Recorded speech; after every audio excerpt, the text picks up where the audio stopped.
Welcome back to Spank Ranch Garage. Just bought a $100 jumping jack, gas-powered pogo stick. This is an Ingersoll Rand 344H with a Honda 4-horsepower motor on it. And she's locked up, so got it real cheap. Cheapest one on Marketplace because it needs a motor. So let's see if we can tear this thing down and fix this motor, rebuild it, put a Harbor Freight Predator on it. No idea what I'm gonna do, but you don't know until you try. So I got a couple projects coming up where I'm going to need a tamper for. I bought this one because it's fully complete and it's not that old. It's 2003, so it's 20 years old. Some of these on Marketplace are like from the 70s. I don't want to get into all that. Anyway, it's an Ingersoll Rand. It's got a Honda motor on it, and it is locked up tight. So they either ran out of oil or it threw a rod inside the block somewhere. I didn't notice any holes in the block when I purchased it, but let's tear it apart and see what we're working with. I can't really put a smell to that. It doesn't really smell like gasoline.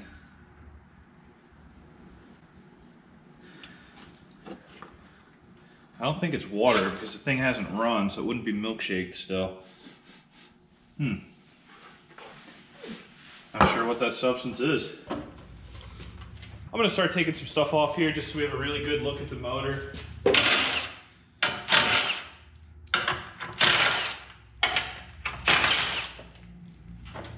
I like to make it easy on myself.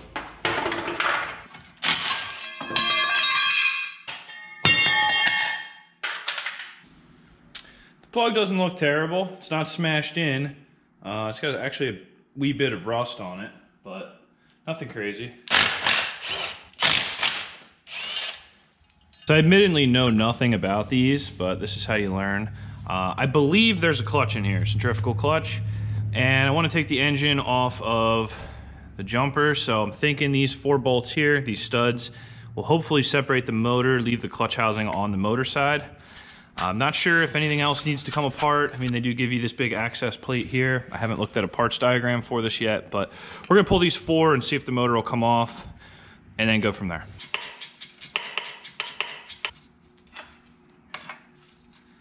It's a good sign.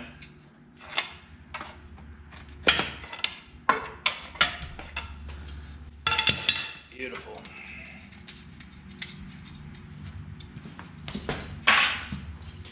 See if this thing remains standing with no engine on it. It's probably gonna fall over and kill me. Okay, sweet. It's kind of exactly as I thought. There is just a clutch bell there. There's a centrifugal clutch in there. Kind of as expected, this clutch bell does move. You can see the hammering action here. However that all works. So it looks like the seizing is on the engine side. Let's see what's wrong with this thing.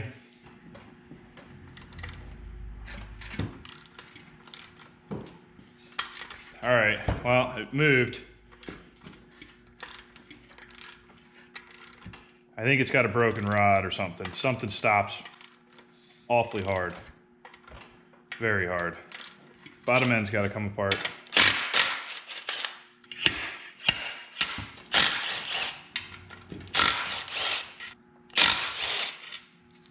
Like this whole bracket's got to come off too.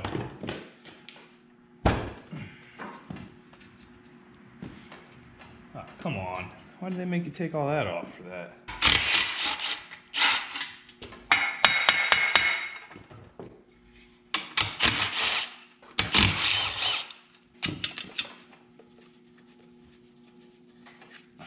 Air cleaner.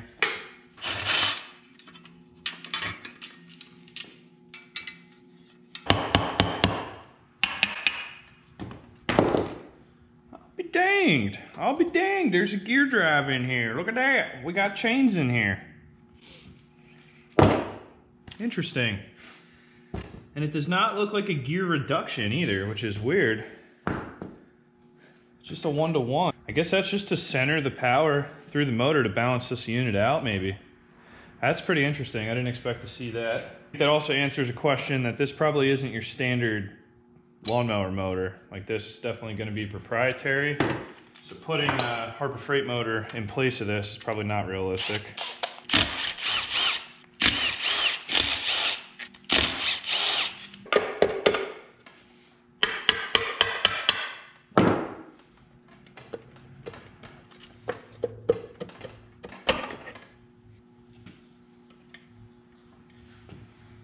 Okay, so what's the problem here? We say the connecting rod is not broken, nor is the camshaft or any of the cam gears. It actually looks fairly decent in here, but it won't make a full revolution. I think this is a top end problem. I think we dropped the valve or something here. Let's investigate further.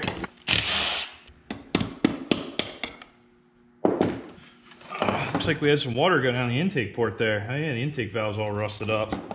Oh man, if this thing actually didn't seize in operation and just sat and locked up, we're looking pretty here. The guy didn't know when it locked up or how it locked up. He just knows it doesn't start. So if it's just a stuck valve, I'm gonna be happy as hell.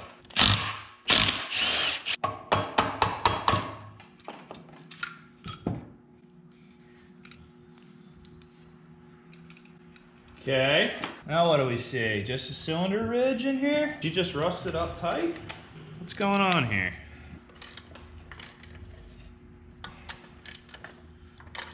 Really, does this thing just need a hone and go? I think it does. Definitely drank some water, and that's part of the problem with these things is they lay on their back when people aren't using them instead of standing them up. You can see here the head doesn't look terrible and the valves are all closed. They're not stuck open like I thought. They could definitely use a good cleaning. That intake valve could use a good cleaning. See how she's shiny down here by the piston, but we got this rust lip. That's all that's holding us up. We get that out of there and get that honed out, she gonna be running good.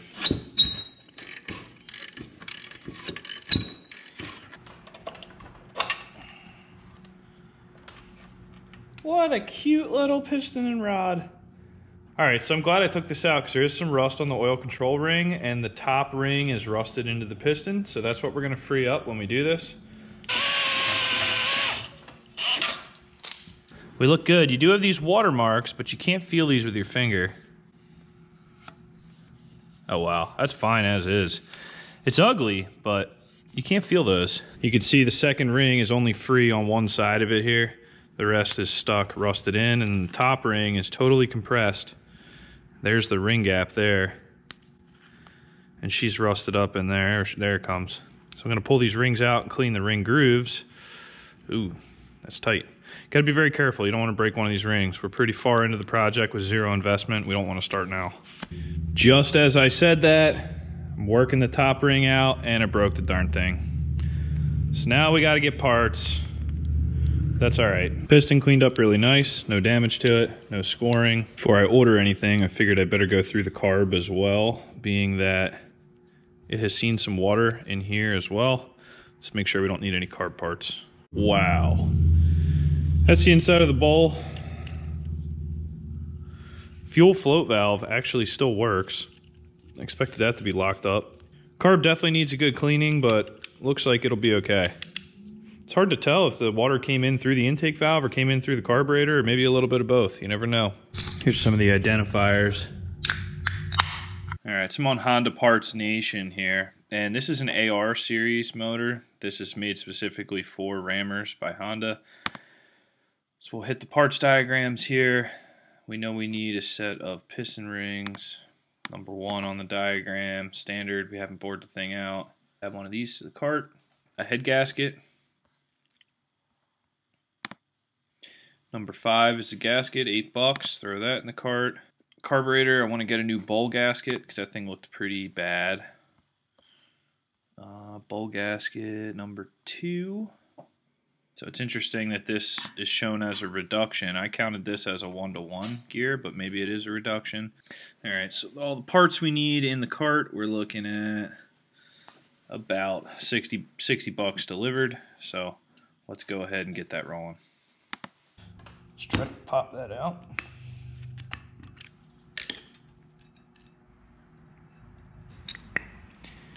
Yeah, so you could tell that's where the water came from. A little more reasonable.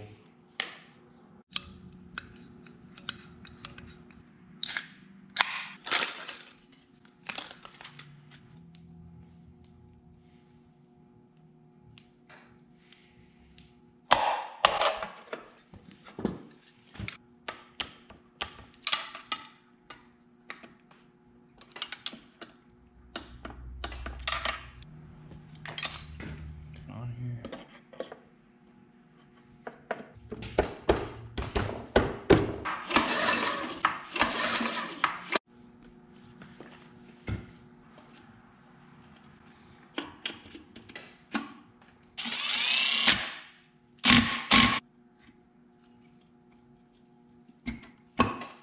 Just about to hit the top end.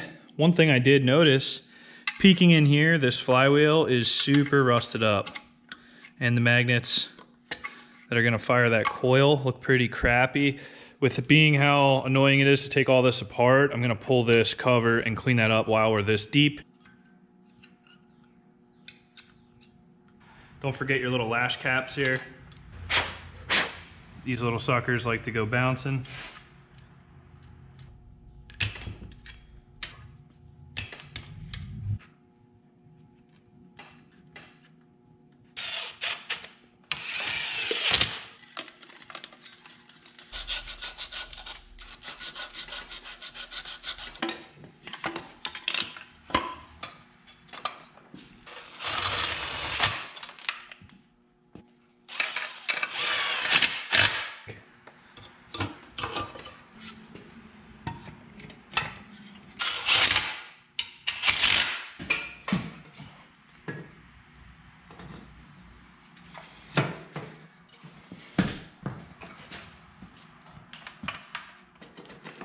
This crankcase oil actually lubricates that chain housing that's on the back of this motor as well.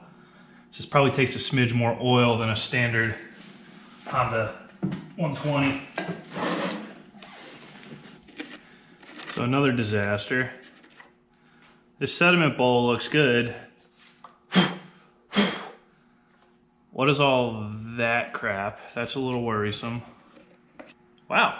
I mean, they got a lot of fuel screens in this thing. They got a sediment bowl, they got a filter in line, they got a filter on the pickup, they got another filter here, and then on the way in, you got another filter.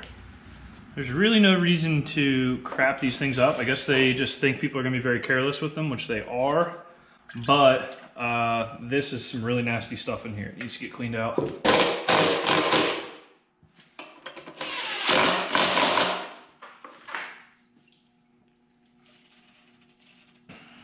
Give it a try. All right, so oops, we got a leak on the, got a leak at the separator bowl, so we at least got fuel there. That might need an O-ring. Let's see if she'll start and idle. Probably gonna be a smoke show. Wow, it actually hit off on the first pull.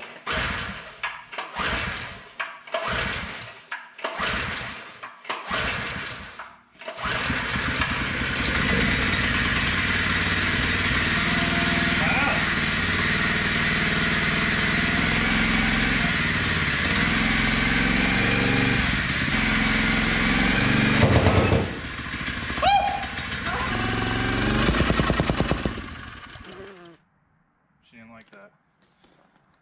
We still got.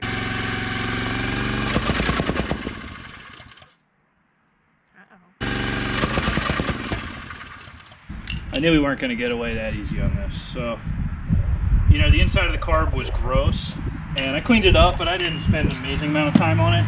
But it seems like when I get into higher throttle load, she sucks the bowl dry, and the float and float valve all seem to be happy at doing their thing. I'm going to pull the main jet out and see if there's anything stuck in there. There was some particulate in the bowl, and this is all coming from the carburetor itself.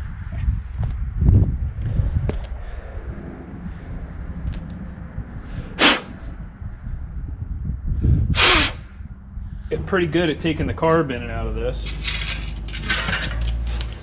I think I finally have it, but we'll see. I have not fixed this fuel leak yet. But man, this thing has been a little bit of a doozy.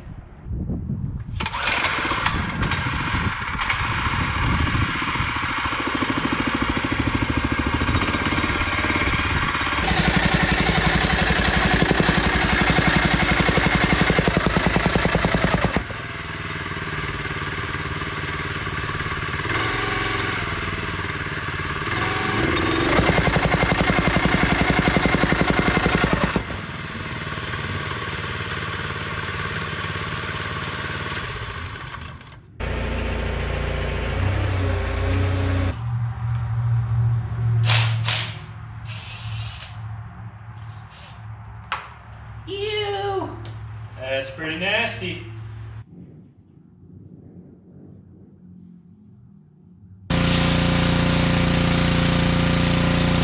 It's really amazing how quiet and smooth this runs, knowing that that cylinder was rusted shut a couple days ago. Doesn't even smoke or nothing.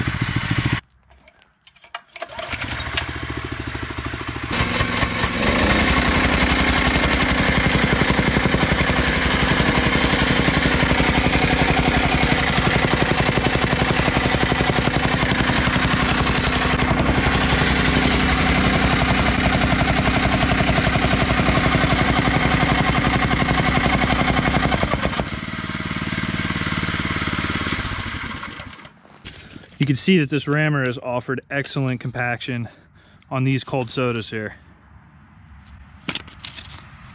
All right, folks, that wraps this one up. Something a little different for me. Never worked on one of these before, but now I have. I don't really need this. I just kind of want it. So I'll put it to use a couple times, and then I'll probably sell it or leave it sit in my shed for the rest of my life like everything else. So anyway, if you got any questions, leave them in the comments, and I'll see you next time on Spank Ranch Garage.